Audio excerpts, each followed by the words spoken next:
There's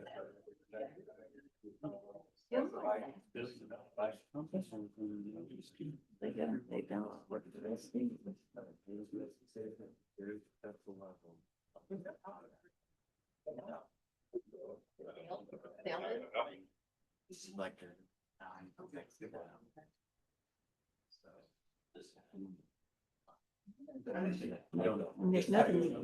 Yeah, I don't think you do. That I just don't. I see what's right. It would be a lot of equipment. Right. I know. So I thought it was funny. Yes, it's Right there. put your hand in and stuff like that. It's not fair that it's all still practice. Yeah.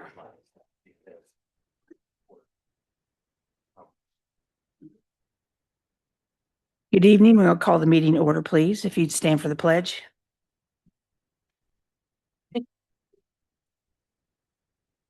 Allegiance to the flag of the United States of America and to the republic for which it stands, one nation, under God, indivisible, liberty and justice for all.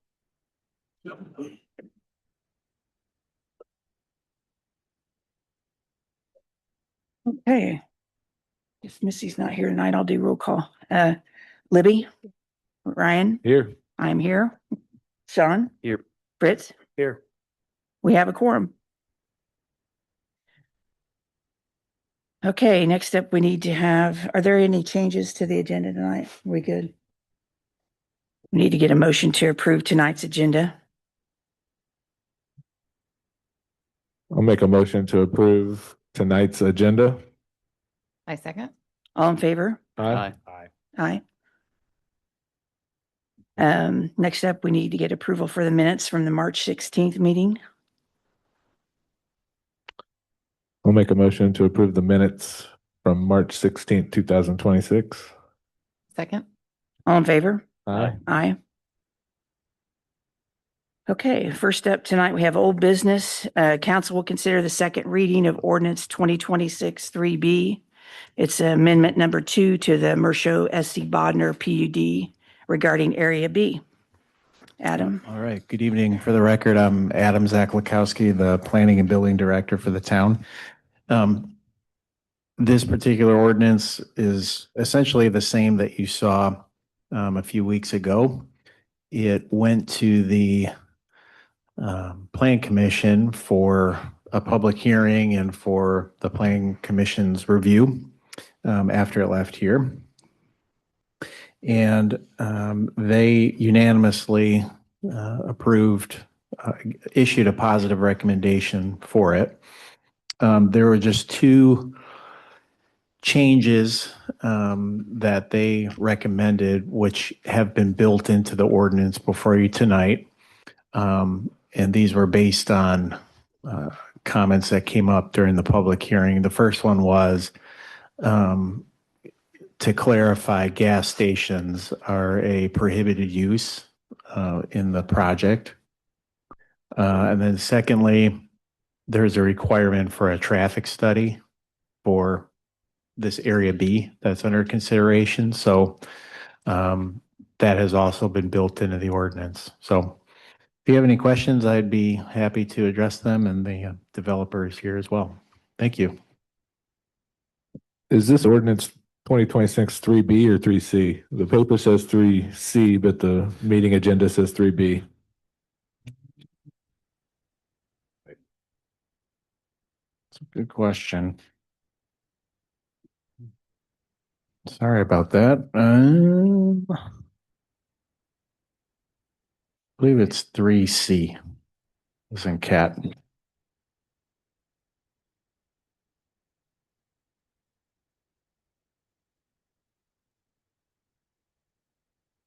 The Lakeville. Let's see, Lake. So this would be. This is This is 3B. 3B, yeah, that's what. 3B? Mm-hmm.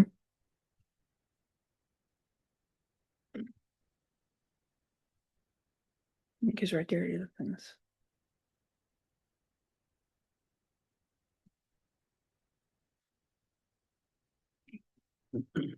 Any questions for the petitioner?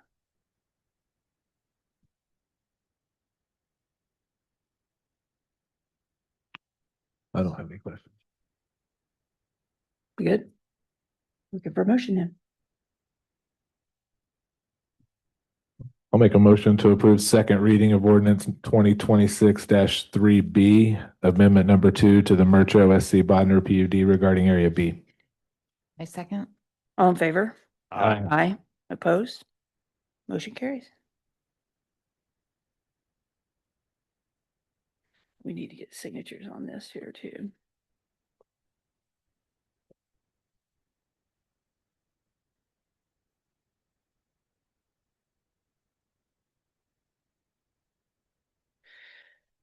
Okay, next up, we have representatives from GRW and Reynolds Construction will discuss additional work necessary to complete the water plant.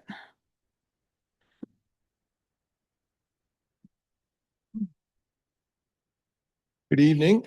My name is Joe Tierney with GRW Engineers, and with me is Dan Clark from Reynolds. We'll talk a little bit about what we're going to recommend to do a little additional work at the treatment plant. The new plant came into full operation. The first full month of operation was November of 2023. And then we're working with Dave and staff, looking at the data over the last couple of years. During that first year, plant put out good water they want to see an iron level of about 0.3 or less, and we're averaging about 0.16. And there was a few days during startup where there was some excursion, but very good quality water. But there was concern about backwashing and the amount of chlorine that we were using and so forth. So we wanted to see if we could fine tune that. So from November of 24 through January of 25, we worked with Dave and made some adjustments to the chlorine dosages and seeing how we could do changing the backwash to reduce that backwash. Well, we had some improvements. The finished water went from 0.16 to 0.09, which is excellent quality water. It was a 39% improvement. And in the course of the 92 days, we only had 3 readings outside of those limits. But during that time, we did some more testing of the raw water, and the ammonia was higher than was originally detected during the design phase. And ammonia is one of your biggest users of chlorine. We use a lot of chlorine to neutralize that. And when we did the original, and this is the thing's going to, Dave and Joe wanted us to explain, well, why didn't we put this polymer system in there in the first place? Well, when we got the raw water test back, we sent those results to the filter manufacturer and talked to them about the media they're going to use and so forth and what we need to do there. And there was no recommendation for polymer because of the ammonia levels. They thought we could achieve the limits that we were looking for without it. And for the most part, we were, but we're trying to improve that performance a little bit more. So when we sent them the revised ammonia readings, they came back and said, this is higher. And what that does when you mix chlorine and ammonia, the iron flock that forms on the filter is thinner, weaker, and it tends to wash through. And that's what you see, those higher readings sooner than later. And the way they combat that is to backwash more often, but that's a lot of water being used to correct that. So the recommendation came back to consider a polymer system, which is a safe chemical that helps to form a stronger flock, iron flock. So the filters work better. They call it a filter rate a lot of times. So we implemented that on a temporary basis, middle of February of 2025, and it's been running since then. Well, the finished water quality is excellent now. It's 0.048, so it's come down. 0.05 is usually considered ideal iron water in a finished water. So, and the backwash frequency has been reduced and it's lengthened out. So it's really working very, very well right now. And the number of days we've had excursion are 6, in the course of a year and 14 months. In talking with Dave, we felt like if we could inject a little bit more chlorine prior to the detention tank, we could improve even that some more. So what we're coming here tonight is to ask you to consider, we're recommending that you go ahead and proceed with the permanent polymer system in the spare chemical room, which is there already. And with that, we'll add a second booster pump in there. There's already a booster pump in there for the chlorine to go to the pre-filter and for the finish, but we need to put it over there to increase the volume into the detention tank. So so that's what we're gonna recommend. Dan's gonna talk a little bit about the cost, but I would say to you, had we known this condition in the first place, we would have designed for it. You would have paid for it then. But now that it's come up, and again, I think we're making that performance just better, and I think it's really hitting its stride. So I'm going to leave it at that and let Dan talk to you a little bit about the cost of all that. And if there's questions, we can answer. Yep. So guys, like Joe had mentioned, we've got a temporary polymer system in place now. It's pretty crude, but it works very well. I think Dave's happy with it. But unfortunately, IDEM won't let us keep it that way.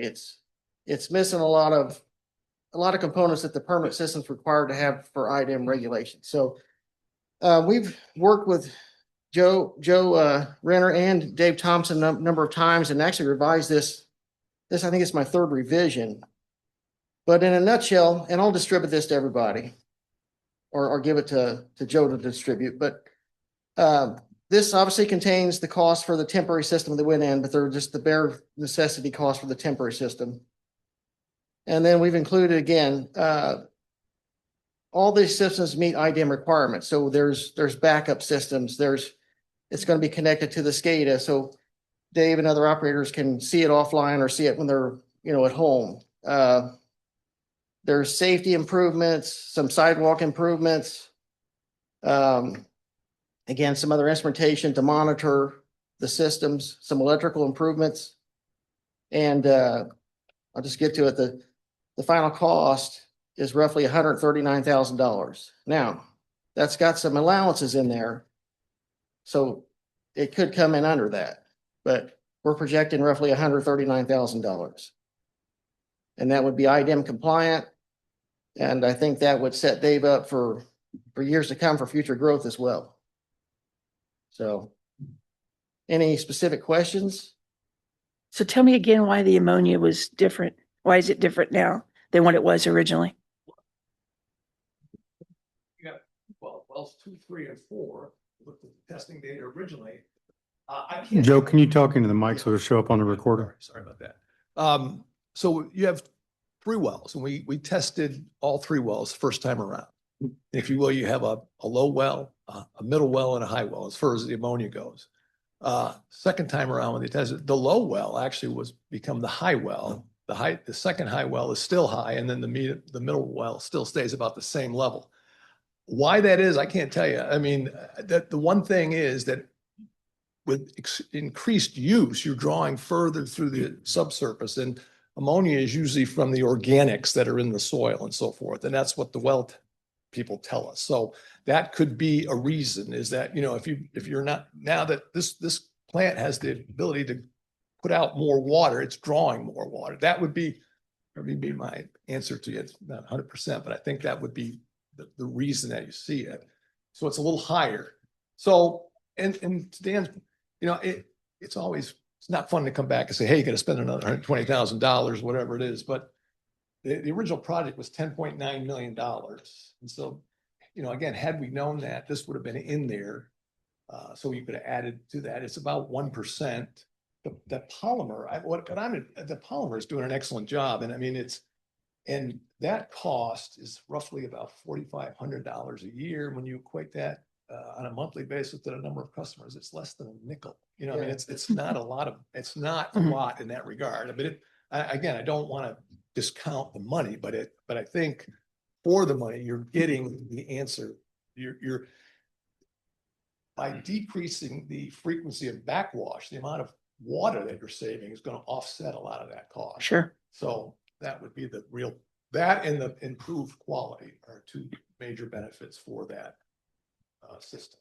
So If you remember, I believe it was it middle of last year, we came to the council and asked to do a trial on this polymer with a temporary system. And that's what we've been running off of all this time. And that was approved by IDEM to try it, to see if that solved the problem.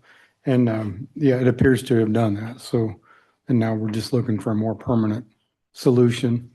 And IDEM has already approved the I think full we'll system. see once we get the go ahead, we'll put the permit in. We've already given them a an emergency permit. We showed them what we're using, and then we've had discussions back and forth what this permanent system will be. So it's just a matter of, if you give us the go ahead, we'll draw up the plans and provide the permit and the equipment.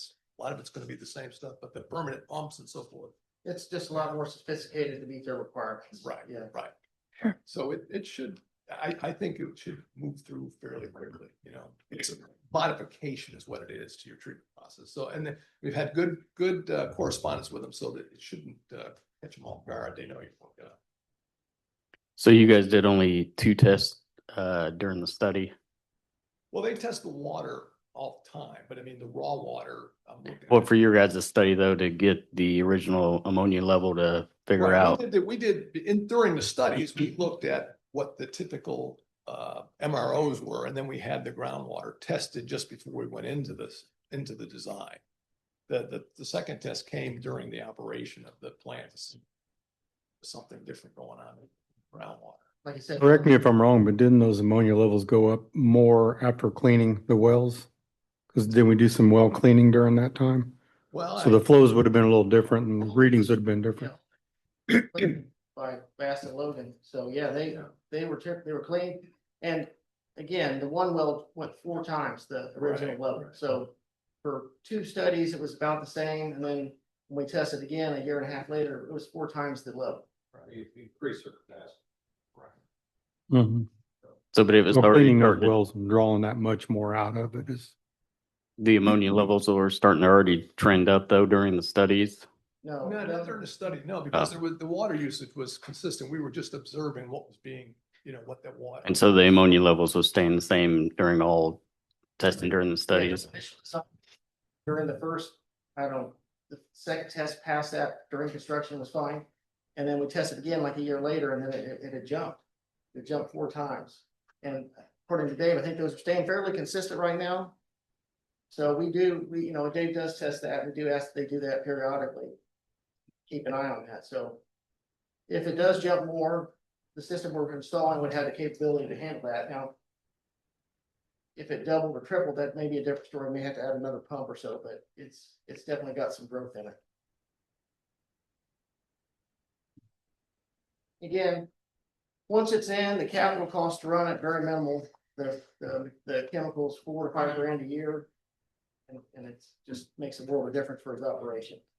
So the 139,000, that's for the booster pump and the polymer system, and then labor and all that. Yeah, there's electrical, there's SCADA, there's, like I said, some other safety improvements for some sidewalk work and some handrail to support moving chemicals in and out. So. And again, it's open book. What we don't spend, you don't get charged. So everything looked great. There should be some savings.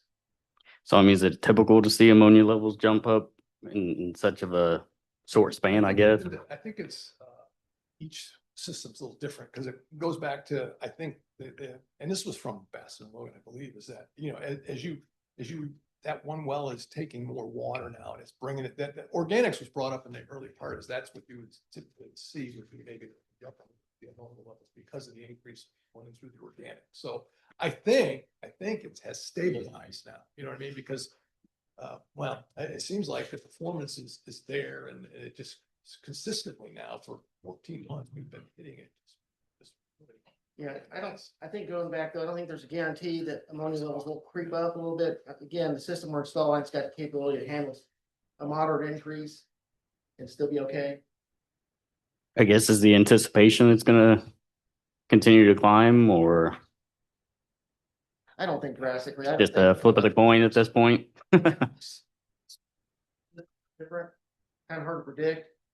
The middle well, that was the high well, it has actually gone down a little. I mean, again, how far do you go with this testing? I mean, it was 0.45 when we did the initial test, and then now it was 0.41. The well, the high well went from 0.14 to 4.5 or something like that. And then the middle well stayed the same or almost the same, like within 5%. So it's hard to predict, but I think you're running now a higher capacity and that capacity is going to stay there. And grow into that over time. So I think they'd be all right. So we have lowered the chlorine that's being put in, right? The amount of chlorine. Is it low? Do we use less now that the ammonia's come back down? Does it make any difference? It's chlorine, it's- I see. The more chlorine it uses, so you're not gonna get, okay. The aerator takes care of a lot of the iron, the manganese, the chlorine, those are small demands. The ammonia is the big demand. I just don't notice smelling it like I was smelling it. It seems to be better as far as yeah. Mhm. And that's where I think when we went through that first, because we were here back in late November and there were the issues of the smells. I think that's been dialed in and we've gotten that under control and now, I mean, really, I mean, you're looking at, I mean, I don't want to say it too much, but it's really good performance there. And we haven't heard a lot of complaints and everything. Yeah, It seems yeah, like it's been good. Oh, I'm sorry. Keep stepping away from the mic. Sorry. It keeps coming at you. Okay. Sounds like something we definitely need to do, I think. Dave's happy with it. We're happy with it. Yeah. That's what I was getting ready to ask. Dave's happy with it. Yeah, recommendation wise.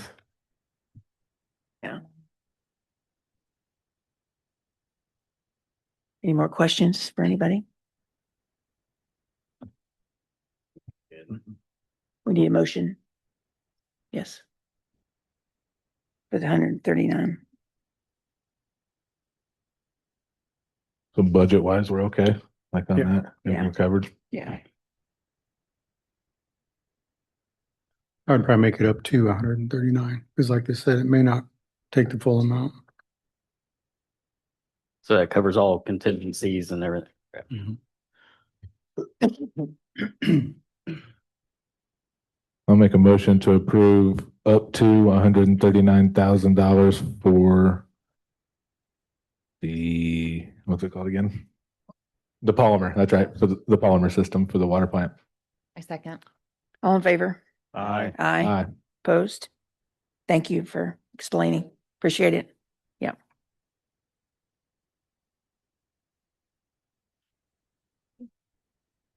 Okay, up next for new business, council will consider approving the 2025 RDC annual report.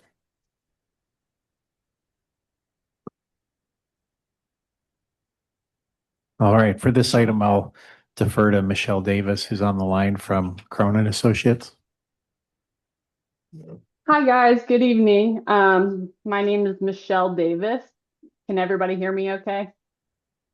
All right. I am with OW Cronin Associates, with Buzz. I'm sure you have met Buzz.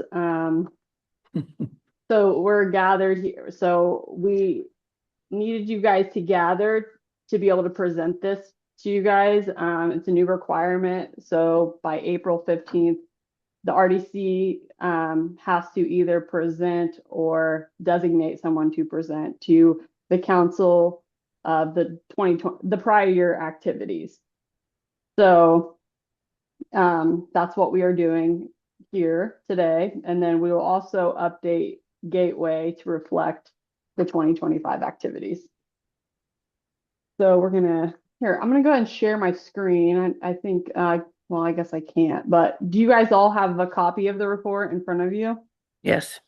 Okay.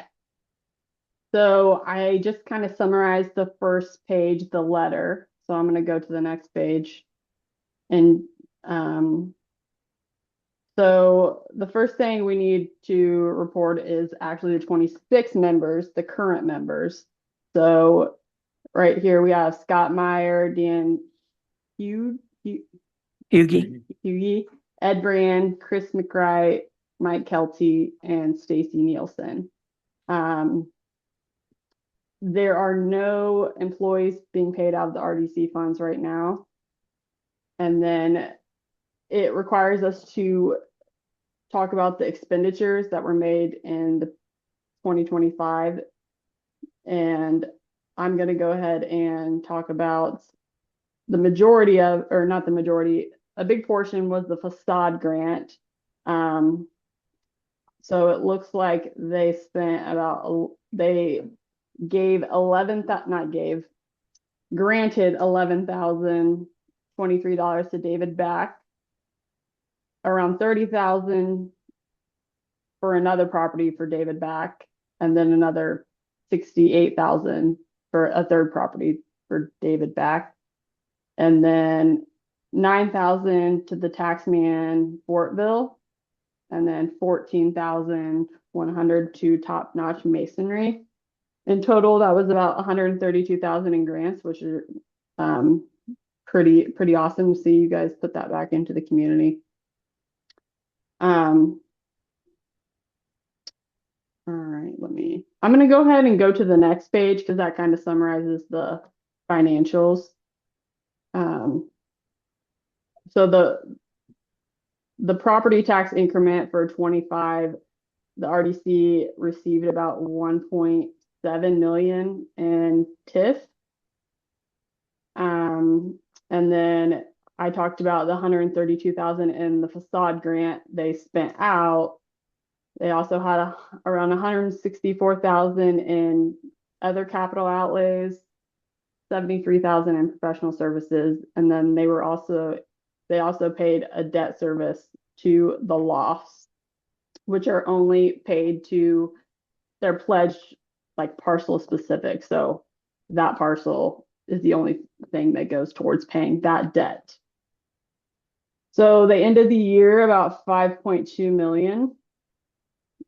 Next year in pay 26, the revenues are going to be about cut in half, just due to some shifts in the TIF that the county did. So obviously that's something that RDC needs to consider when making some future planning. All right, I'm going to go to Appendix B.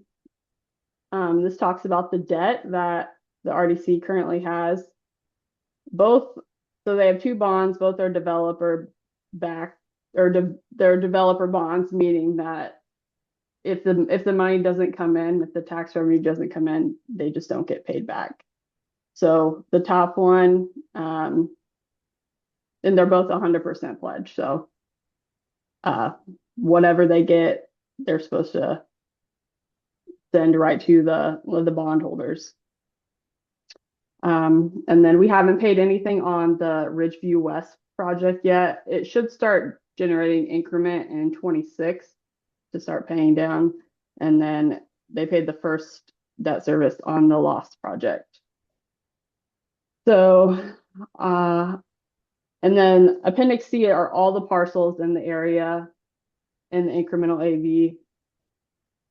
And I'm not gonna read through all these, but if you have any specific questions, I'm happy to answer any. They have pulled out all the residentials that were in the TIF, right? On this. Yes, that's the reason for the big change. Most of the reason.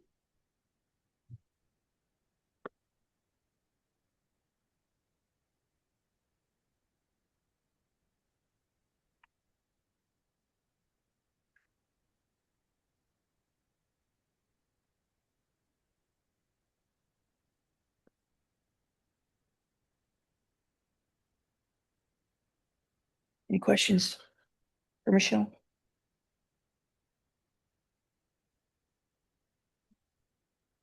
You guys good?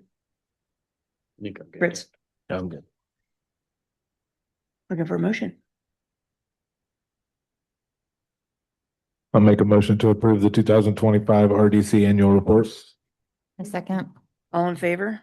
Aye. Opposed? Motion carries. Thanks, Michelle. Thank you. I'm gonna hop off here unless you guys need me to stick around. I gotta put a toddler to bed. We're good, but thank you. All right, thank you.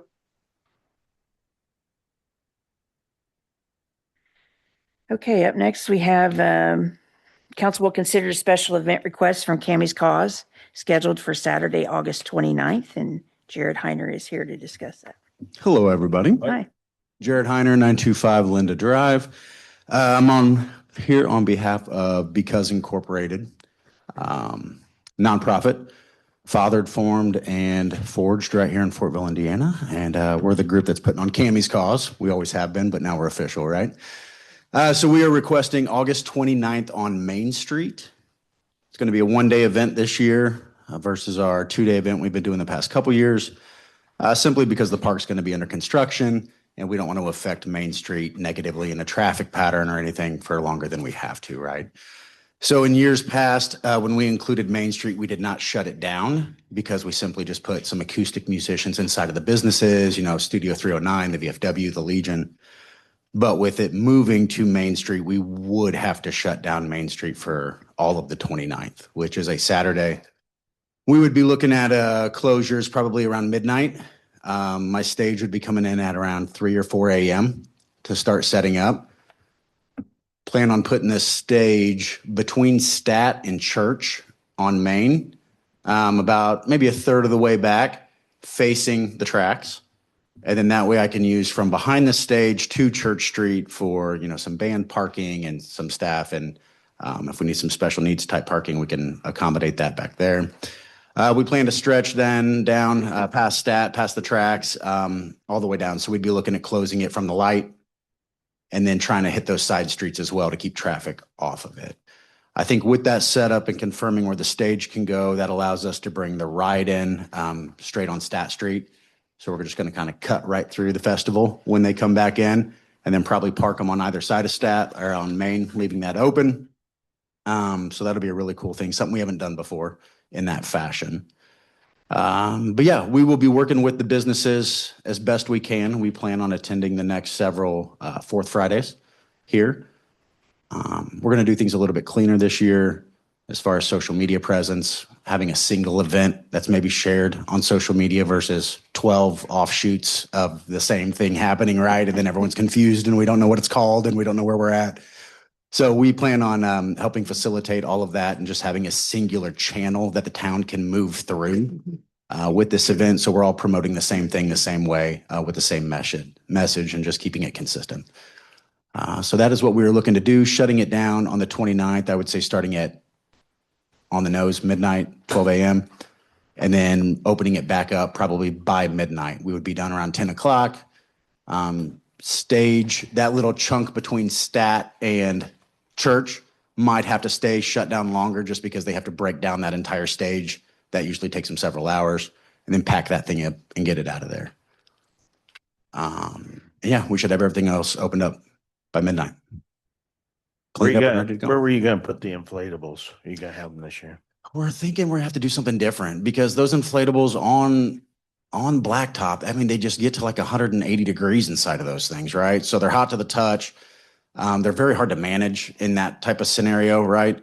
So we're looking to pivot a little bit with our kids zone and maybe go with more of a carnival style, come up and play games, win prizes type deal. We don't want to take over that entire parking lot that's back there by the Legion. We know things, I don't know, some words get said about that being taken over for some events that are on Main Street. So we want to leave as much parking as we can, but also keeping in mind that we've got a bunch of special needs families that we have to accommodate for and get them as close to the action as possible. And then we were thinking about kind of putting the kids zone in that type of area, that parking lot, without having to extend all the way into it. Currently is the plan, but potentially having to block off that parking lot like normal. So yeah, maybe more carnival type, more experience type. You know, if we were to look into a company that could provide, I know it's happened before with some FAI events like that zip line going down Main Street or something. Is that something that we have to bring to you for approval? Or is that covered under our insurance and their insurance and everything that we're doing as an event? I think Yeah, I think as long as you've got the insurance and stuff. Sorry, I don't have my mic on. We won't get our Ferris wheel this year, but we'll Well, keep we're trying. We're getting closer. I do have a question on where you've got the stage set up. Yeah. That's just north of Stat, is that correct? Yes. Do you have power or are you counting on using the power that we have available there? We bring in a generator for the stage. Okay. It requires so much. We always take care of that one. And then all the vendors and everything would be pushed back more towards your posts where we Okay. could use that available I was power. gonna say, we don't have any power set up north of. And we would, the way we map that out, where we would put that about a third of the way back on Main right there, we would only be affecting one driveway. I know there's parking, those parking cutouts right there, but the other driveway we would stop short of to where that family could exit and get back to their house.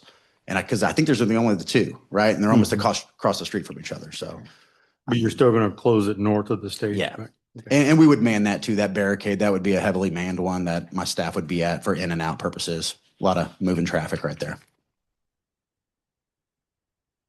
Chief, with you, I think just, the normal presence, your people being there and being able to visually see them, that always gives people peace of mind. Yep. You will need to reach out to CSX directly at least 30 days in advance. Let them know you're having an event. We've tried to do it in the past and they're like, well, we need the event coordinators to let us know what's Got it. going on. And that way they'll slow the trains down. They're supposed to slow the. We've seen I won't guarantee it. We've They seen won't those slow see ones. it, Yeah. But they're supposed to slow them down while an event's going on. So you might want to just put that in your notes, Aaliyah. And have that done. It's like, I know she's it's just like, who the people are that do all the work. Right. Yeah. Too, I know that. I'm just up here to smile at you all and hopefully get a yes. Uh, I do have another question about the way your barricades are set up there on Stat Street. Yeah. Looks like you've got 3 places it's closed on Stat. So it's closed at the alley and past the home parking lot there. So we would be thinking, Or you don't have the map in front of you. no, but I know what you're talking about. So the alley, we would be short of that. What would that be? West of that to leave it open for Mozzie's, right? They do a lot of their deliveries out of that back alley. Okay. So we're keeping that in. The only thing we would close past that would either be that parking lot for, staff parking and 4P minus family parking. But most of that we should be able to fit in the church parking lot, which we'll be using the community church again for the families, just because it's temperature controlled and it's a lot easier right there, right? That would be the only thing, not the actual, we do have the blood bus coming in. So, but we can kind of work within our limitations there. That might just be outside of a barricade on Stat, closer to Landmark. That's good. I'm glad you thought of Mozzie's because Always. Yeah. It just takes one time, Joe. They just Just say, one time. they say it to us one time and we're like, all right, we'll remember that. We have no problem accommodating. The point's to make all these businesses money, right? Being on Main Street. So far be it from us to prevent that. We did get some numbers back, just so if you're ever curious. I've got some people that can work in that data analytical group that can pull consensus and things from certain areas, geofencing. So we averaged last year and the year before just over 5,000 people in Fortville at the event from about 1 p.m. through 7 p.m. It tapered off a little bit on either side of that, but our peak was right about 5,500 people consistently. So I think that's pretty cool, bringing that to Main Street, foot traffic, for the businesses. Not too That's bad great. for a little town, right? It's good. It's a great event. Okay. Looking for a motion, guys. Questions? Any more questions? I'll make a motion to approve special event request for Cammy's Cause, August 29th, 2026. A second. All in favor? Aye. Thanks, Jared. Thank you. One more thing. Oh, This year will put us over the $1 million marks. Right. That's awesome. We're on the front door, so we're not on the front door. Yeah. That's awesome.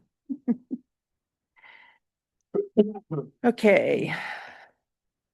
Up next, we have the Arbor Day proclamation. This is the official proclamation for the Tree City, USA. Whereas in 1872, the Nebraska Board of Agriculture established a special day to be set aside for planting of trees.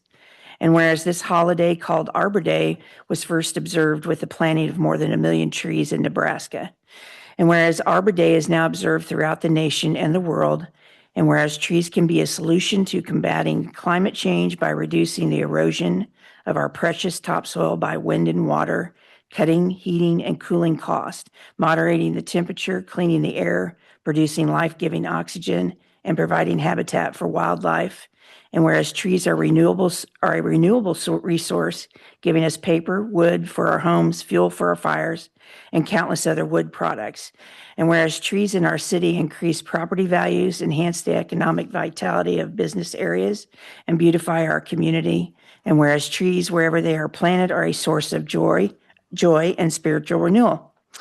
Now, therefore, I, Tanya Davis, Fortville Town Council President, do hereby proclaim Friday, April 24th, 2026 as Arbor Day in the town of Fortville, and I urge all citizens to celebrate Arbor Day and support efforts to protect our trees and woodlands. And further, I urge all citizens to plant trees to gladden the heart and promote the well-being of this future and generations. Dated this 6th day of April 2026. Yeah. And I'll sign this, I guess.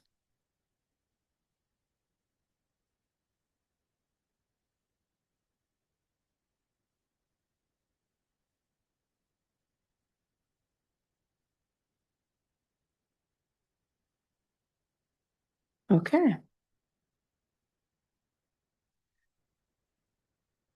Are we doing trees? I guess he's going to tell us about that, isn't he? Okay. Next up, we have Sharon Beatson with Fortville Action regarding beautification of the alley and patio. Hi, everybody. Hi, Sharon. Yeah. Good. Can you hear me? Are you sure? Mhm. Okay. Can you guys hear me? Thank you. Okay. I'm here on behalf of Fortville Action to ask some things of the town to partner up with us to be, first, we're asking for some permission to, one, plant flowers in the patio and in the alley. In the planters like you have in the past? What? In the planters like you've done in the past? Yes, but we're asking permission to do that. Do we have your permission to plant flowers in the Sure. patio and in the alley? Yes. Yes, thank you. Check. The other thing is we're asking about the alley. We need some extra electricity out there. Another plug would be really nice because we have a great exhibit of trees at Christmas time, and we need a little more juice out there to help not blowing the circuits and keeping everybody safe that has to go up in the ladder and hit the reset button. So we need to have a little more juice if that's possible. Could we have another electrical outlet put in before Christmas? Joe? To make a motion or something that's simple. We can handle that. Yeah, we should be able to make that happen. Okay. No promises guaranteed. Oh, no. Oh, no. I want a promise and I want a handshake. Let's do this, okay? Thank you. We would appreciate that. And then the other ask is, we know a few months ago, our sign in the alley blew off and disappeared. And then when the town guys put it back up, they put it up too low. It needs to be lifted back up to the height that was put in because we have lots of basketball players around here and lots of people that like to jump and hit that. And it's very low. It's too low for pedestrians to walk through there safely. So, We'll let Heath address that. He hung it up, so okay, he'll Heath. be able to.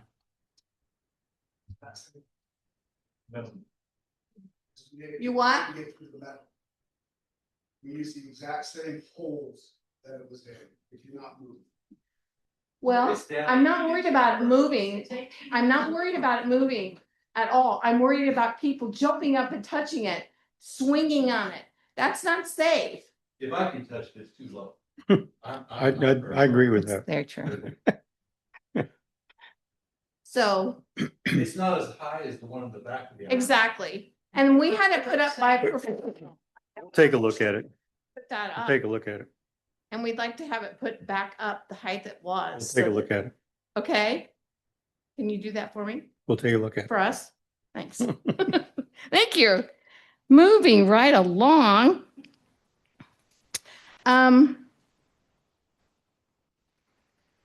Now we're going to kind of chat about, see, that was that my. Okay. The other thing that I'd like to chat about is that the bump outs that has been put up for adoption for the merchants or for organizations or whomever is interested in making downtown Main Street beautiful again. We'd like to know what the perennials are that are planted in there, because some of them we can identify, and if we can save them in the bump outs, we'd like to do that and then enhance them. So I remember seeing a drawing out on the street when the Main Street was done, that it had the names and things of the flowers and plants that were in there. Is that possible that we could pull that out of archives so we can, all of us, look at it again? I'll look forward to it and find it. Yeah, we should still have that. Yeah, okay. Thanks, Joe. Hey, I'm moving right along, you guys. Okay, the next thing I'd like to ask for, and this is a big ask, but it's not that big of an ask, because we are in partnerships, and it's a suggestion that we continue to be a team and support each other and be partners. So I'm asking for mulch for the bump outs and for the flowers that will be planted.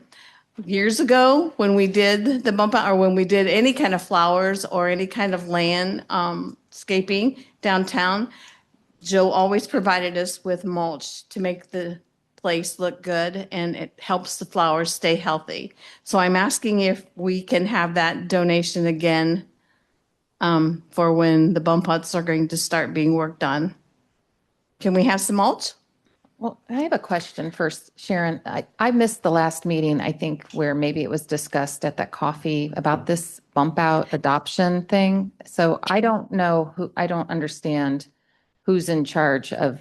I'm not sure who's in charge. Andy sent out this lovely guideline to all the merchants and gave some ideas and things of what the town was expecting us or whoever decided to adopt the bump out to go and enhance it.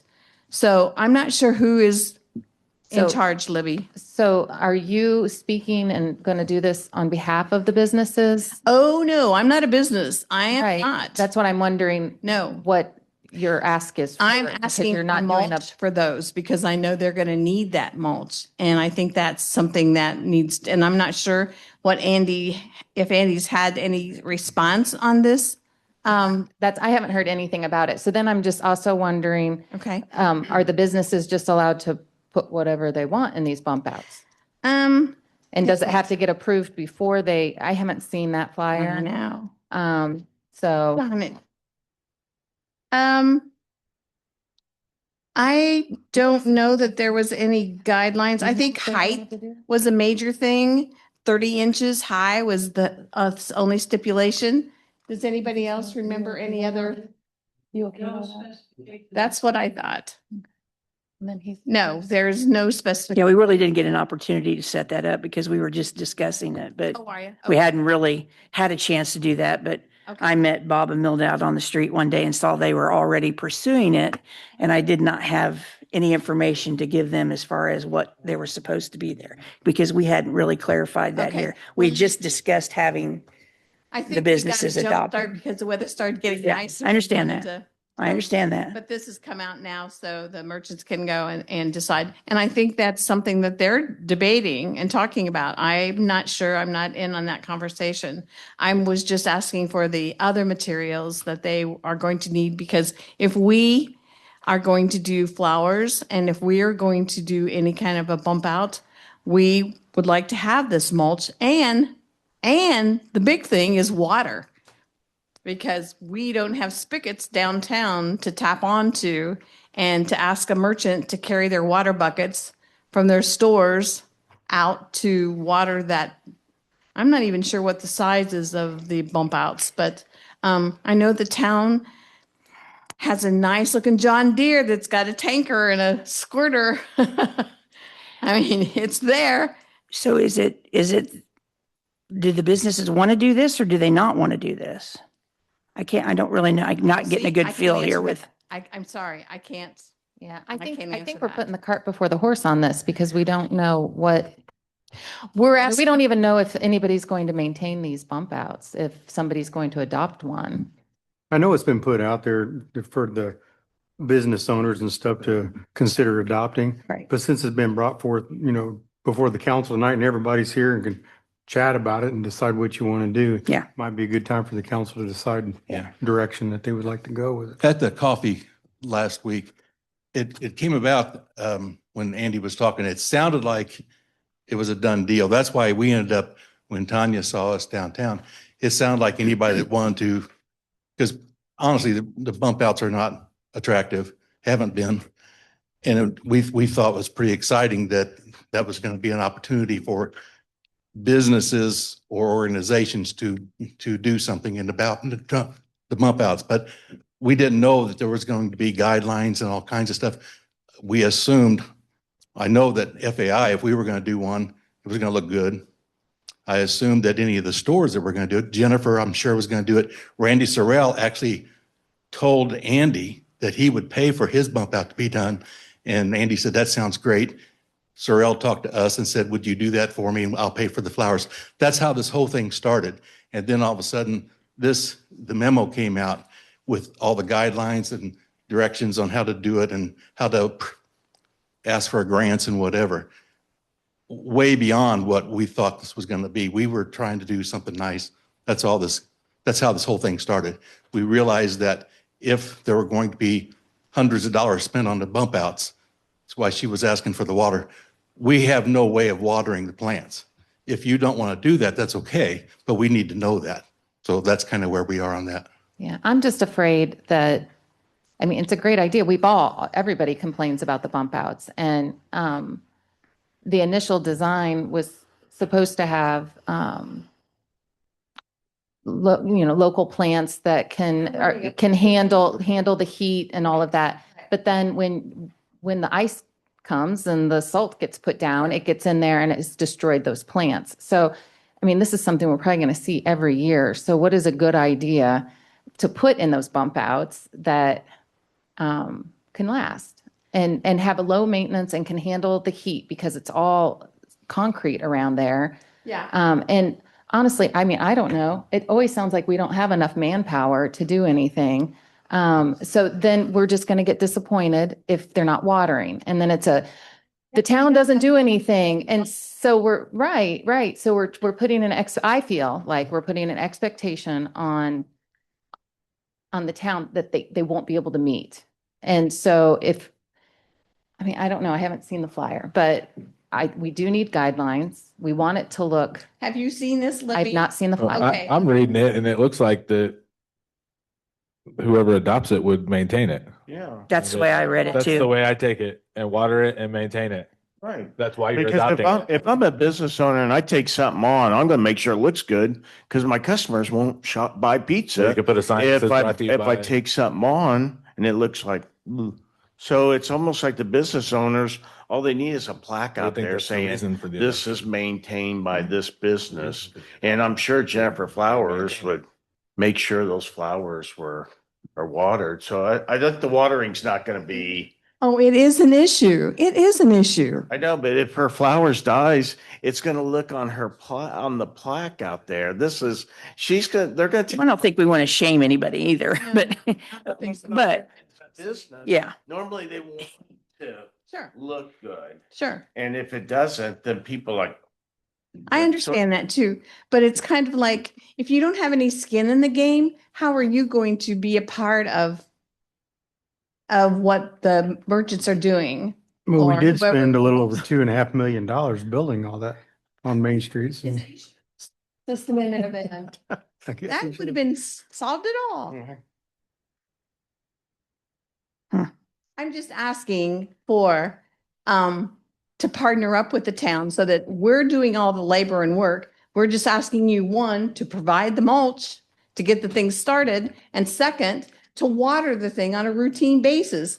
Nothing's going to live if it doesn't have any water. And none of us have a John Deere tractor, which my tax dollars, by the way, have paid for that. So I should get to use that sucker. If I have to go get a license to man that and to be able to work for the town, by Joe, I could do that. If you'd hire me.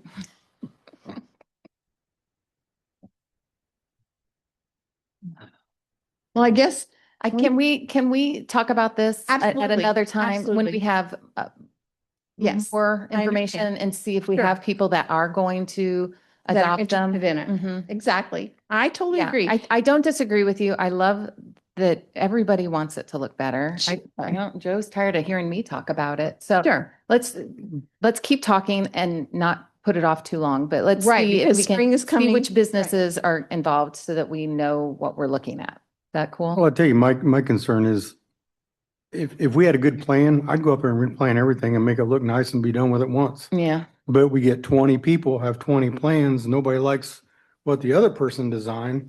So we can't all agree on what needs to be up there. So if we go up there and start tearing one bump out and plant something, the other 19 people don't like it. If we come up with a plan that everybody likes, I'll get street guys out or the park guys, we'll plant it all and we'll mulch it, we'll be done with it. I know Heath had the school lined up on their work days to mulch and do all that. Yep, Last year, he had them lined up to do that. yep. Somebody else did Main Street before they got there, so he had to try to find something else for them to do or call. Oh, I'd say watering would be a good idea. Those kids are farmers. They know how to run that tractor and they could help you out in watering that thing. Why does it have to be a tractor? Do what? Why does it have to be a tractor to water? I know, but why does it have to be? Because the only thing is because I've seen the town's John Deere that's rigged up and ready to go with a water barrel on the back, and all they have to do is fill it and sit down and drive by and spray those guys. That doesn't put enough water out really to do any good. And the thing is, I mean, I'm happy to take care of whatever the council tells us to do.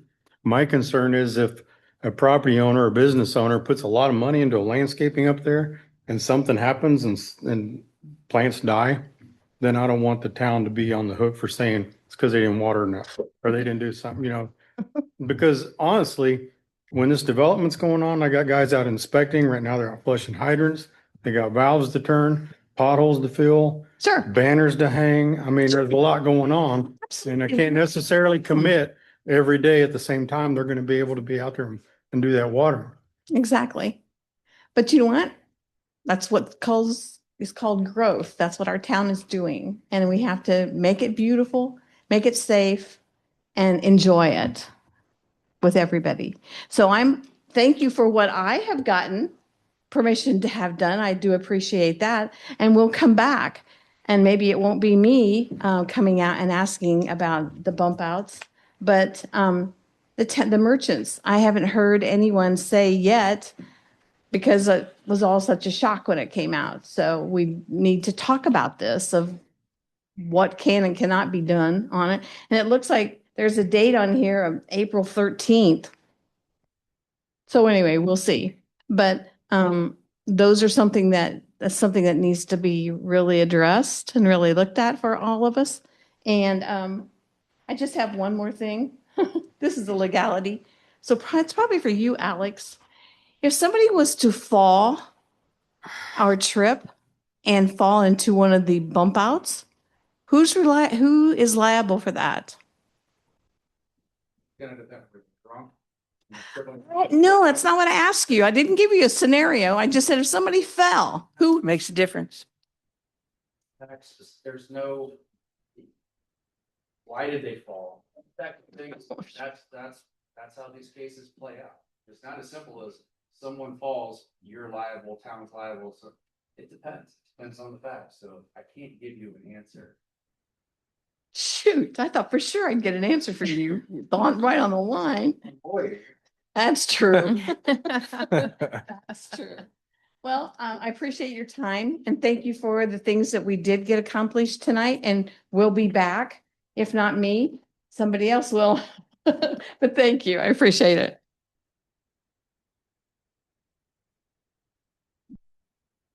Okay.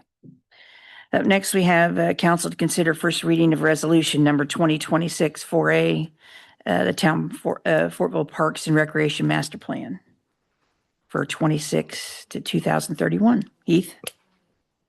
Just a quick point of clarification while he's coming up here. It's a resolution, so it does only take one reading. Okay. Heath Luther, Parks Manager. Obviously, we've known this has been coming for a while. This is the resolution to adopt our parks plan. Hopefully, everybody's had time to look through the kind of final draft of that.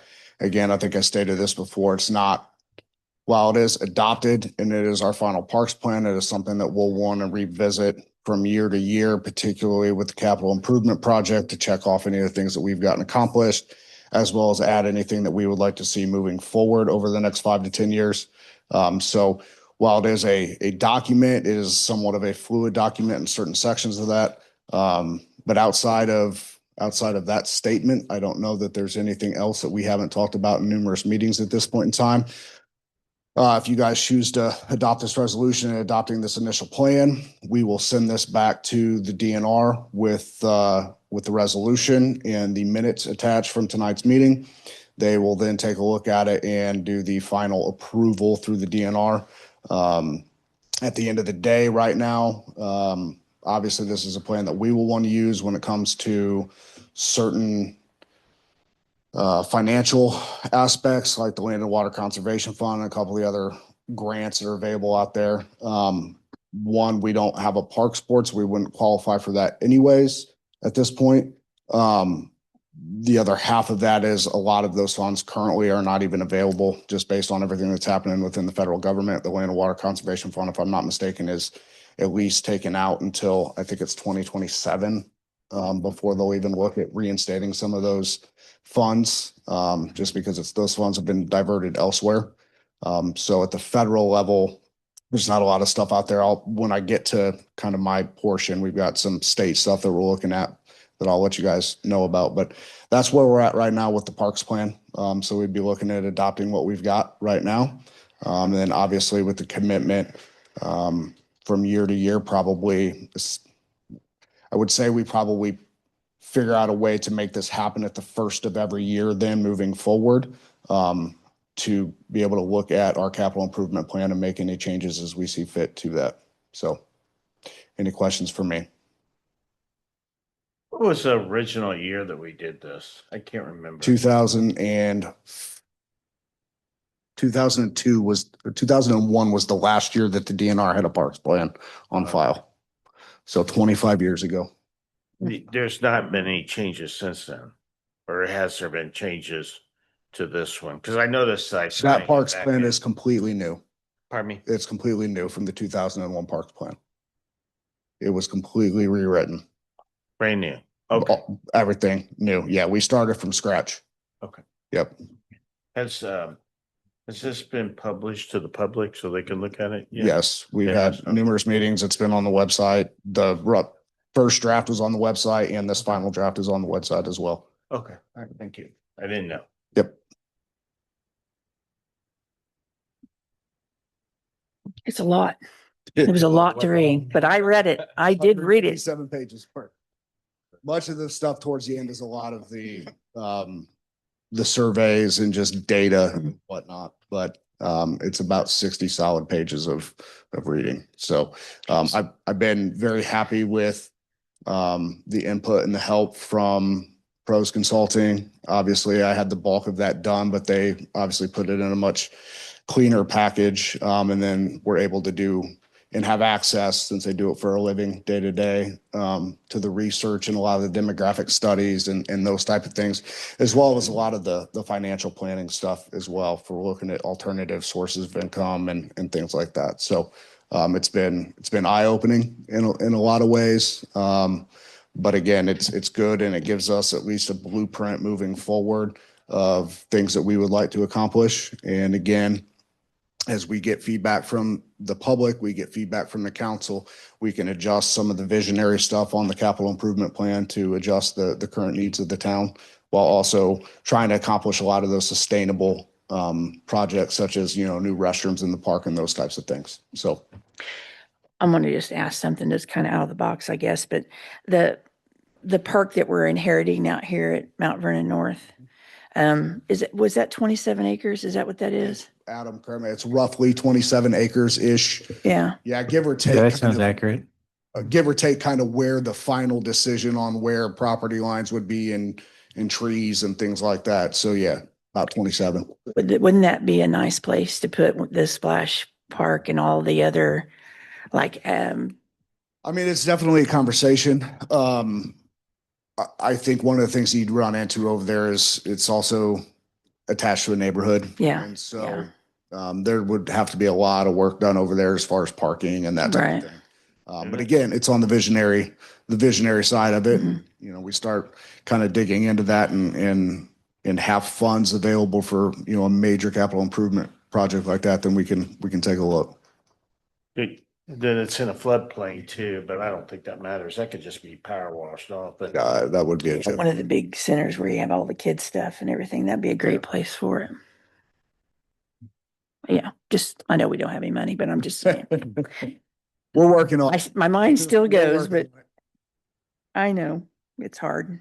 Thanks for working on that. Yes. It was Yeah. very needed and I know it was a lot of work. So Well, and the good news is now that it's done, right, we've got the bones of it. And so, you know, 5 years from now, when we go to revisit the entire plan, we update, you know, the demographics and that type of thing, but the bones of it are still there. So that document in and of itself will change, but it's there, right? The structure of it's there and it should not take anywhere near what it's taking because we literally started from scratch. It was something that, you know, basically the DNR said you might as well throw the 2001 out the window because none of that is relevant. So as long as we stay on top of updating that and continue to try and accomplish those things, you know, as Joe and I talked, a lot of those things in the visionary projects and even some of the sustainable projects, it's almost like a wish list, right? We're going to put down everything that we can think of and we continue to do that. That way, if funding does become available and somebody says, you know, we go for a state grant and they say, hey, you know, is that in your parks plan? Well, actually, yes, it is. Here you go. And so we wanted to make sure we were trying to cover as many things as we could in there. And that's why, again, I say from year to year, if there's something that comes up that we might be able to find funding for that might not be on that, we can get that added in through, you know, kind of a new resolution to adopt the amended version of that. And that way it would be in the parks plan that then we could pursue that kind of financial gain. So That's also needed to be in there, the kind of wish list stuff. Yeah. If we want saw to that. do like a parks Yeah. impact fee Mhm. or even get the PUDs to donate funding, it needs to be spelled out somewhere before it's really justified, I guess. Yeah. Yeah. Yep. Any other questions for me? I think so. Okay, thank you. I'll be back up shortly. Looking for a motion then. I'll make a motion to approve first reading of resolution number 2026-4A, Town of Fortville Parks and Recreation Master Plan. a second. All in favor? Aye. Opposed? Motion carries. Do we need to sign this one, Alex? Yeah. Okay. Sign this one tonight. Keith can send DNR and do it. Okay. Okay, next up we have Joe. Just a few items this evening. Reynolds was up here earlier talking about the polymer and the different things at the water plant and how the water is getting a little better, a little clearer and everything. But with that, our guys are out currently flushing hydrants. So that can stir up some of the sediment and stuff in the pipe. So, you know, the public can start to, you know, see some discoloration a little bit if they're in the neighborhood doing some flushing. And we just ask people to run their water for a little bit or let it settle out and it should clear right back up. The historical sign that is supposed to be installed in front of the Merrill House down on Fortville Pike with that Trails project. It has finally been approved and been ordered. So as soon as we get that installed, get the right of way corrected in front of the Merrill House, then we'll be able to hopefully finally get with them on their punch list and get those projects finished up. That was painful, wasn't it? Oh my gosh. Yeah, it still is. It's not done yet. I know we're meeting, Heath and Libby and I are meeting with Reynolds on Thursday to go over the scope and the specs for the Landmark Park project. They've given us some well, they haven't given them to us yet, but they're going to do that Thursday. The actually unit cost on everything and the breakdown of everything to see, if we're going to be able to pull it off, if we're going to have to change the scope a little bit or where we're at. So we'll stay tuned. We'll bring that back and let you know where we're at. The other thing, I just want to let you know that tomorrow I'll be out. I'm going to Seymour for certification for road surveys or the road, you got to be able to score, give the Paisley ratings on roads before you're qualified for any of the community crossing grant funding. So I'll be going, and then I got a couple of the younger guys that hopefully are going to be here for a while. They're going to go with me as well and try to get Good. certified to be able to do that. Good. And then also April 29th through May the 1st, 3 days, I'll be at the Indiana Municipal Managers Association Conference. So I'll be out for those 3 days. Other than that, that's all I have, unless you have something for me. I don't have anything. You guys have anything for Joe? Adam, you have anything for us? Nothing for me unless you have any questions, anything. I do not. Heath, welcome again. I will fly through this. You had brought up Arbor Day before, obviously reading the proclamation. We'll be doing the trees like we do on that Friday out at the community center. We have 100 silky dogwood, 100 Norway spruce, 100 white pine, and 100 tulip that we will be giving away. Second thing on the list, unfortunately, we had put in for that DNR ITP Trails grant. We did not get awarded that. It sounds like there were 32 applicants. They only awarded 5 of them. And at what I'm guessing is probably the max to 400,000, which means they only had about 2 million to give out. So we unfortunately did not get that. The positive side is through Joe had sent me another possible grant. It's called the Ready 2.0 grant, the Central Indiana Redevelopment Authority. It's something that they do. So I'm currently working with Alex and Julia with VS Engineering to try and basically take that grant application that we have for the ITP and transition it a little bit to cater it to this grant. So we're not being told no yet, and it's not going to be able to get done. We're going to try a different route and a different type of grant. So the due date for that is the 15th. So it's coming up very quickly. We just found out about it really this week. So we're going to try and, throw our name in the hat for that. And if it comes back, we may have to come to front of the council and ask for the funds to be able to match, to be able to get that trail finished. But that's where we're at for now. A couple other things I wanted to touch on.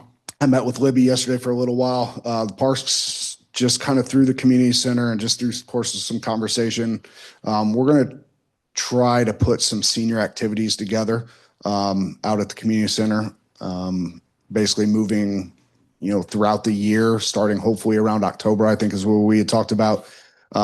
We'll keep you guys posted on kind of what those look like and where we're at, but we're looking to maybe host some senior activities, a few days a week in the community center, whether that be cards or bingo or, whatever that might be, but just kind of a gathering place from older members in the community, basically looking at the numbers, in our own parks plan. If you take the population that we have, and I think it was 28% of our population was over 55 and older. So it equated to about 1,460 people. So surely I would assume that there's probably a, dozen or so, maybe a little bit more elderly around here that would love a place to be able to come and hang out, a couple days a week and maybe have coffee and kind of keep some friendships going or, make some new friendships. So I did get an email today. This has nothing necessarily to do with us. Pat, be ready for this. Casey Pasick is looking to do the turkey trot again this year. So just be aware that the school will be probably coming out here, or she will be coming,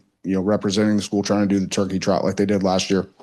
And the last thing that I have working on, Andy, with this, we all know that the construction, we'll see kind of what Thursday looks like, is supposed to start mid-July. And I think the goal was to at least get through fireworks. So we're looking at kind of doing a much, much smaller and low-key summer fest. So as of now, the plan is to have the fireworks still on July 11th, Saturday, July 11th. I'll come to you guys with the event, special request event once we get everything kind of locked down. It would really only include, I talked to a band, maybe doing a band in the gazebo from 7 to 10, a couple of food trucks, maybe Taxman and Moondrops, and that's it. We're not doing vendors. We're not doing anything like that. We wouldn't be closing down streets other than probably Veterans Court right there. More of just kind of a picnic style summer fest with a little bit of music, almost like a concert series, right? Ending the night in fireworks. The goal then, if we're going to move forward with this landmark park project based on funds, will be to have some rendering spread around that park to let people know, hey, this is what's coming, as soon as we get through this weekend. And that's kind of the vision for Landmark Park and what we're planning on doing once we get all that stuff kind of set in stone and where we go. So We get some numbers. I want to start trying to get some of these fundraising things like we talked earlier, when you guys find out what the numbers. I just been sitting here waiting patiently for these numbers, and because there are some individuals that are willing to help, I think. So if we're on the edge of getting everything funded, I think we can probably get some funds. Yep. And again, we still don't have any idea where these numbers are going to be at. So we're hoping maybe Thursday that's going to give us a little bit better idea. But again, as you all well know, trying to lock down pricing right now, I'm sure with shipping and everything else, like it just. And it could all change by the time July gets here. So that's where we're at. I don't have anything else unless anybody's got any questions for me. I do have something for you, Heath. Yes, sir. Since we were talking about the bump outs and the mulch and stuff, can you touch a little bit on the senior day when you were having the kids come up to help do some work? Yeah, so it's really just one day. Every year, at least since I've been here, Sarah Weaver, who I believe is one of the math heads at the high school, she heads the senior day work project. And typically what happens is we get a group of seniors based on numbers and how many volunteer. They get out of school. It's right towards the end of school for them. They get out of school for the day as long as they go do community service projects. I know some of them go to the library, some of them go to nursing homes. We usually have a fairly large group to come to the parks. Last year I kiboshed that because everything that I had planned had already been done down off Main Street. So they're usually only here for about 3 hours.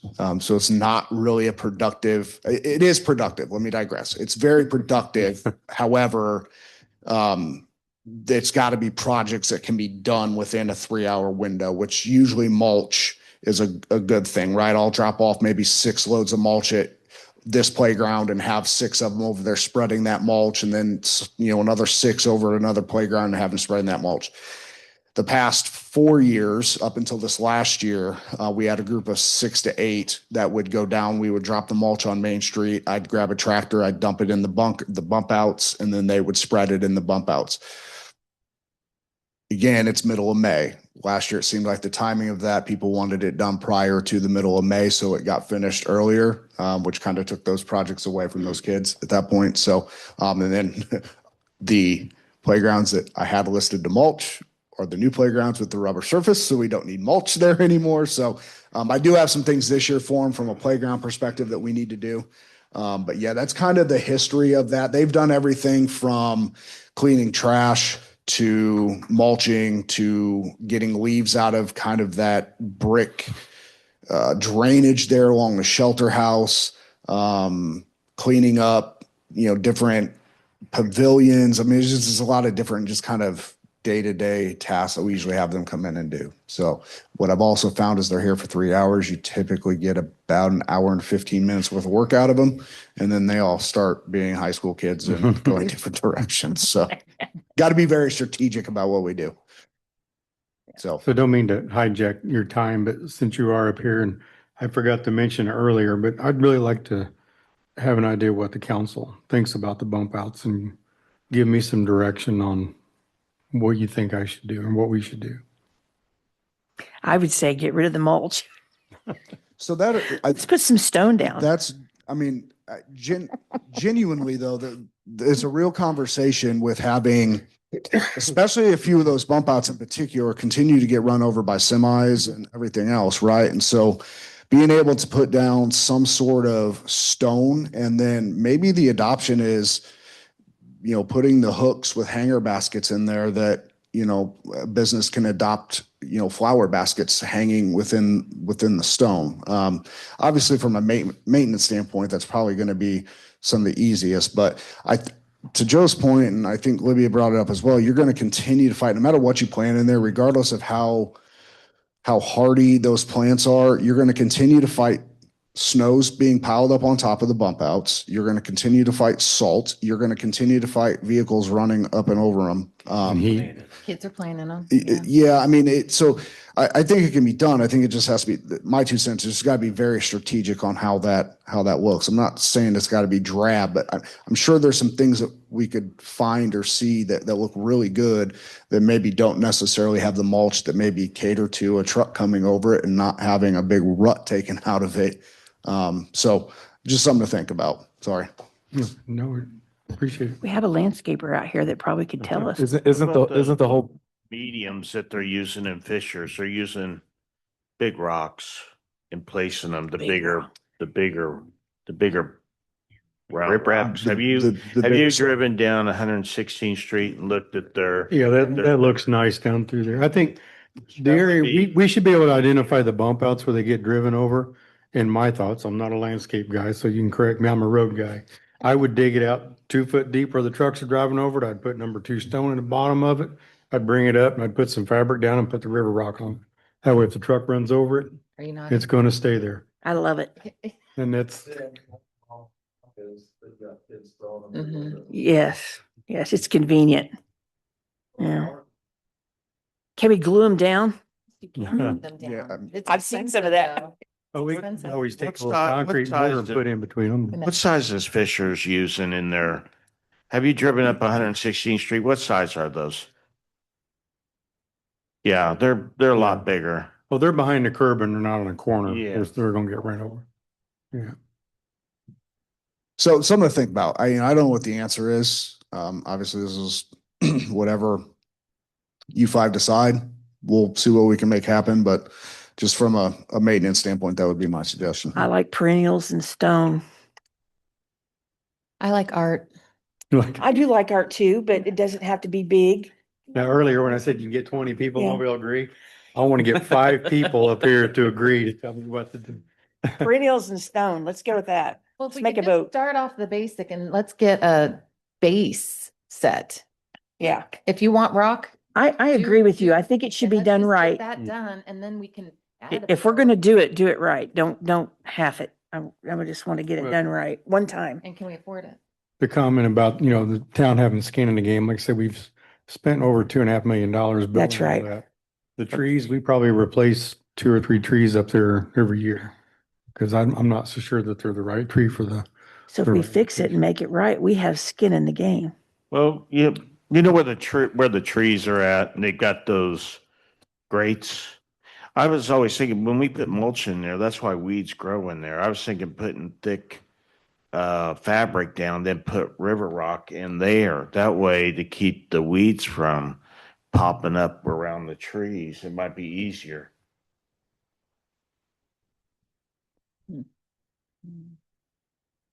Are we helping? So what's your thoughts on the adopting the bump outs? Do we continue with it or does the council want to pull the plug on it? I like the idea of it, but I think this is my personal opinion, not anybody else sitting up here, that we do it right. Just as you said, put the stone down, do all that. And then if they want to add anything other than what the town has there, then let them do that. But I would let us do the surface and set the perennials, and then they can do whatever annuals, pots, if you want to do a hanger, whatever, let them do it at that point, if anybody wants to. And then that way it can all look the same, because some people keep saying, well, it's not going to look the same. I don't really care. To be honest with you, I don't even look at them. It means nothing to me. So, it doesn't bother me. But there's a lot of people that are like that, so I feel like they should match, but this would be one way to still allow the same. If they wanted to, they could. If not, we've done our part, and it's not something that we have to continue to maintain. And you guys aren't going to have to go out there and water it every week or whatever. Well, if it's a shepherd's hook with a hanging basket that the shop owner. They could has take their little donated. water You bucket can out take there a and jug of They can water. take a jug of That, water. that would be more manageable than having to walk yes, the whole yes. bump They- out. They've done these bump outs up in Anderson. I sent Adam some photos. And normally the business put a small plaque in there and the businesses would want their area to look good. I mean, can you imagine you're walking by and it's tax man? They would take more Well, pride. there are some in Indianapolis that have signs on them that look really bad. Just take I your just sign want out. to tell you. But this is a small town. I know so that. It would Yeah. be a lot different, trust me.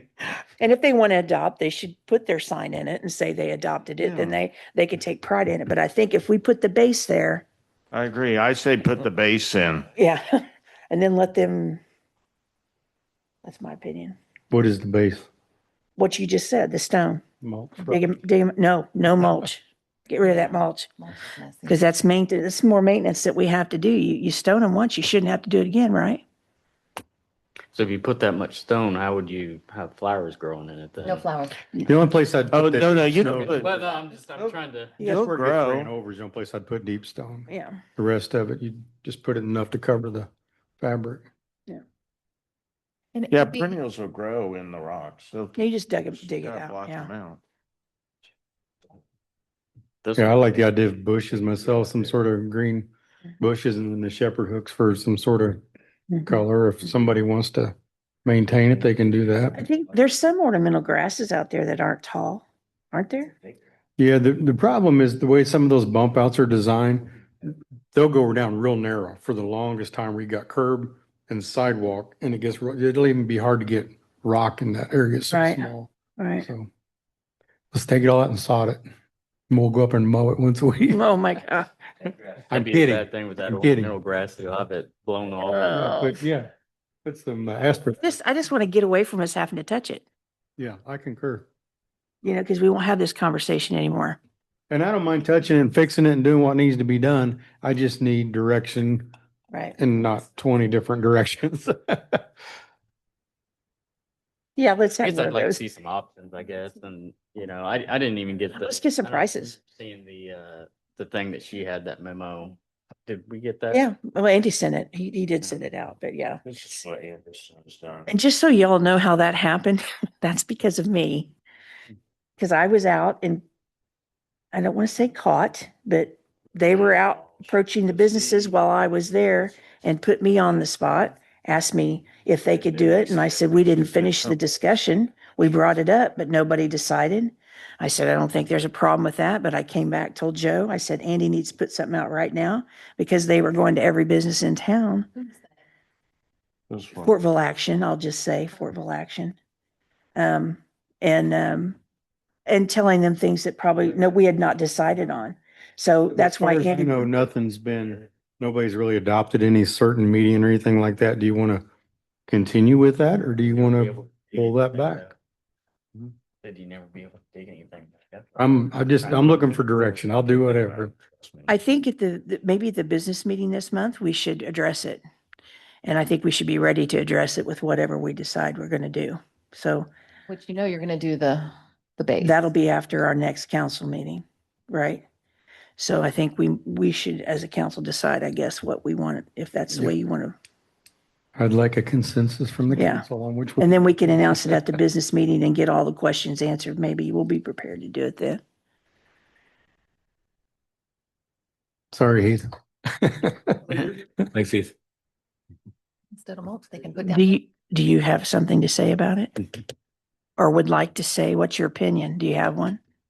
No, I mean, like I said, I think something that's going to be not just for the park side of it, but the street side of it too, because a lot of those responsibilities are shared, right? And so, minimal work, relatively speaking, right? I don't want to make it sound like we're not willing to do the work, but obviously from a low maintenance standpoint, it's the same conversation we're having with Landmark Park and the construction. Right. What kind of, things can we do that are going to be the least amount of maintenance?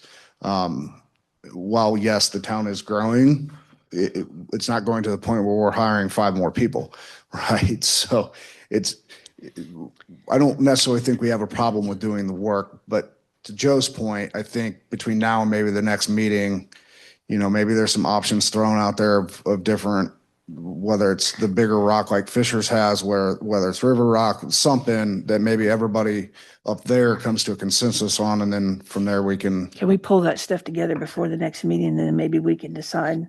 Yeah, You guys feel some good ideas about that? together. Taking a I can look at reach some out to options. Landscaper that might give me some ideas. Yeah. Small evergreens. That's what I'm thinking, low junipers or something, I don't know. Okay. Let's go with that and try to get something together so we can look at it and then. But don't officially adopt any meetings until we get through our next meeting, correct? I think so. I think that's probably the best way to handle it. So we have some information that we can solidify, Adams, or we're gonna get browbeaten. Adam's got the photos from Anderson, what they've done up there. I think Look at it. that really what we'll need to do is probably just put together 3 or 4 different types of. Yeah, of, that sounds good. options and send it to you guys and say, we like this one the best and go from there. So, and whether that's with these guys or, we're just going out and find different options. Simple, easy enough to be able to do that. On my end, like I said, whatever you guys decide, we'll figure out a way to make it happen. My only request would be is if it's something that we can do that's not going to require mulch year to year. Yeah, And, I agree. I agree. And just to clarify too, the John Deere tractor she was talking to, it's a Gator. I'm gonna go for a ride, I guess. I don't know Gator where. with a 30-gallon sprayer in the back that will spray weeds. That's what I thought it was. That's not a tractor. well, and on top of that, it's not something that goes it's not permanently in there, right? Like Right. our sprayer gets moved in and out. On Right. It's a skid, like a skid sprayer Yeah, on it's it. based on Okay. what we need to do. And some days it may have trash in the back of it. Some days it may have a tank of Roundup in the back of it. Remember the days when Mr. Cadell used to drive around with his little wagon on his lawn tractor and spray the plants. Hey, maybe when we have our senior center, we'll have volunteer seniors that would want to. The garden club. Yeah, there you go. Posty, are you gonna volunteer? Number 1 member. Just saying. Oh, Tracy? Tracy's trying to run out the door. Okay. Okay.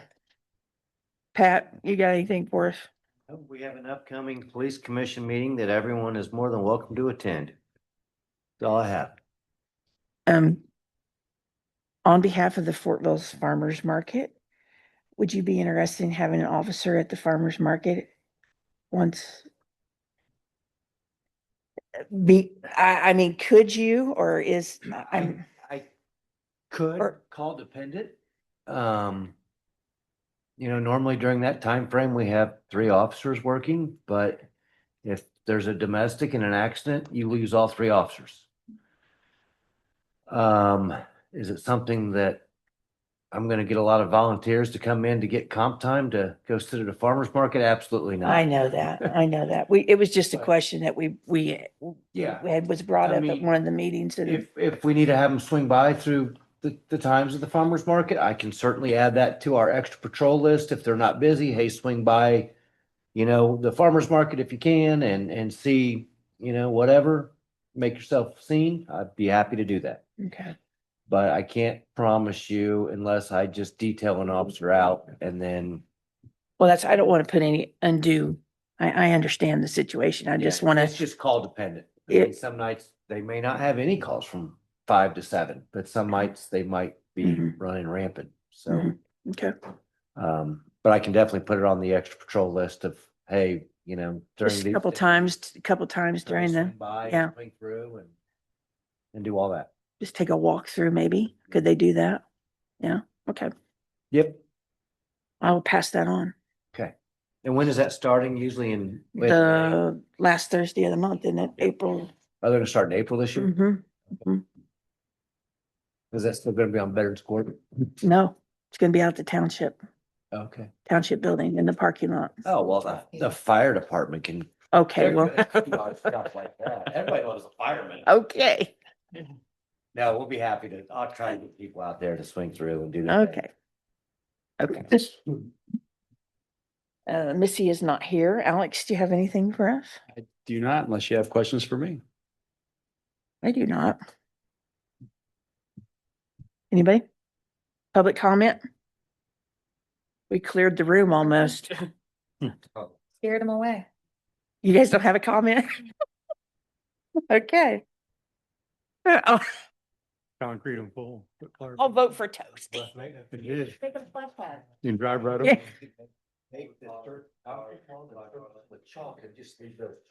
Oh, now that would be a great idea, Pat. I like that.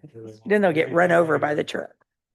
Well, and then put some fake grass out there and say we're a pet thriving community. And we're trying to make, simple. Concrete covered with some fake grass and some dog stuff. Arizona looks awfully green with all their fake grass. I Right? mean, just saying, you don't have to cut it. Okay.